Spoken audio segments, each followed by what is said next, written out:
যমজ যখন প্রসব করলেন, আর এইদিকে যে বাল্মীকি ঠাকুর যে গ্রন্থ রচনা করেছেন, সেই গ্রন্থে লেখা আছে সীতার দুটি যমজ সন্তান।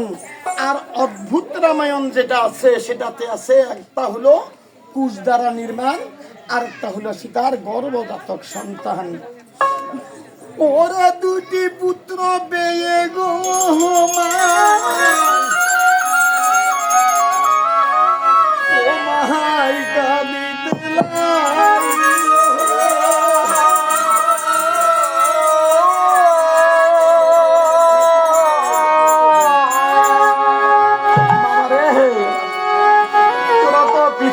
এসেছিস বাবা, তোদেরকে আমি কোথায় হইতে খাবার দেব? তোদেরকে পেয়ে আমি আত্মতৃপ্তি পেয়েছি। দুঃখ হলো তোদেরকে লালন পালন আমি কেমন করে করবো? কি খাওয়াইয়ে তোদেরকে আমি বড় করবো?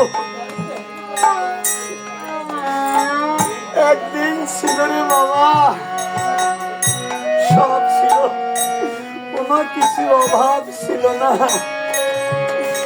আজকে প্রজাদের মঙ্গলের জন্য তোর বাবা আমাকে বনবাসে দিল।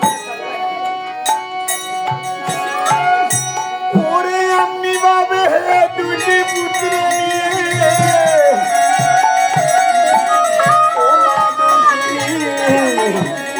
ওরে কত বদন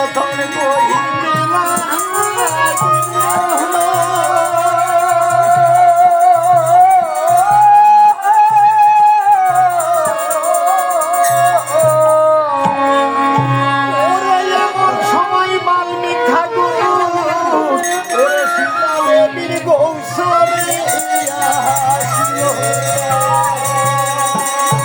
আর কুলের পুত্র ভূমিকে রেখে আজকে মা দুঃখিনী তখন ওই মনি ঠাকুরের শরণে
আশীর্বাদ দিলাম তোকে। এবার মুনি এসেছি মাগো, দীক্ষা দাও আমাকে।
সব আমার ছিল, এখন আমি নিঃস্ব হয়ে গেলাম। আমি কোথায় হইতে যাব? আমার যখন জন্ম হলো পিতা জনকের ঘরে, 6 দিনের দিন ব্রহ্মা আমার এই কপালের লিখন লিখিতে গেলেন। ব্রহ্মার কলম ভগ্ন ছিল, দোয়াতে না ছিল কালি। আরে কৃপা কইবে লিখিল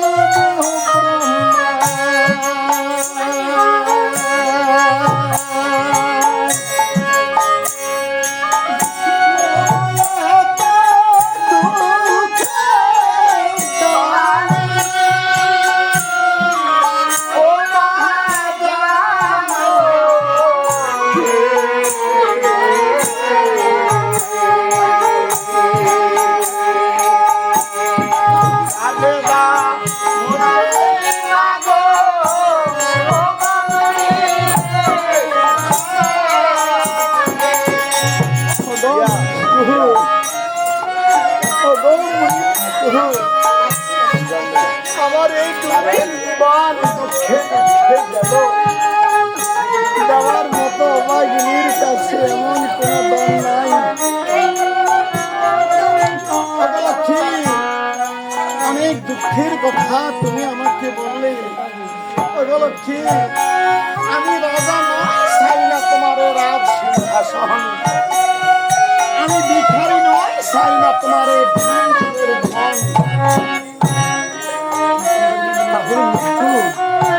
আমার কাছ থেকে ভিক্ষা চাই। ও বুঝেছি বুঝেছি, মনে আছে একটি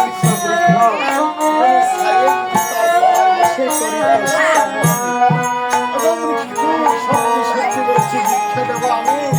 তোমার মনের ভিতর কি আছে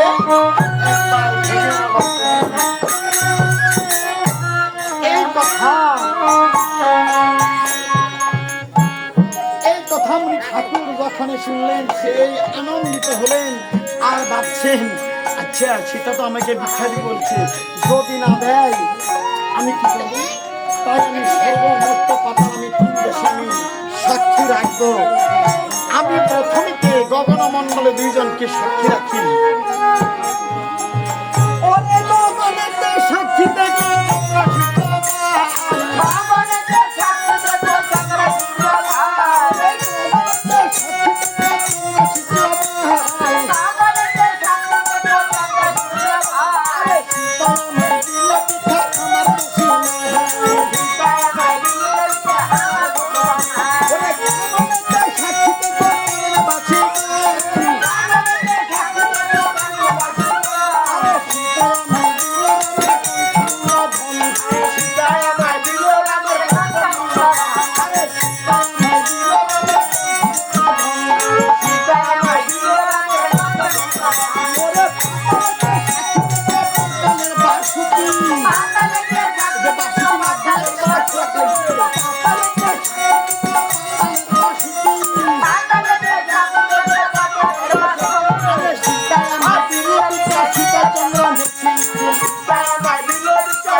ভিক্ষা দিয়েছেন, আর এদিকে সে কি করলেন, আর ভিক্ষা পেয়ে তখন আপনি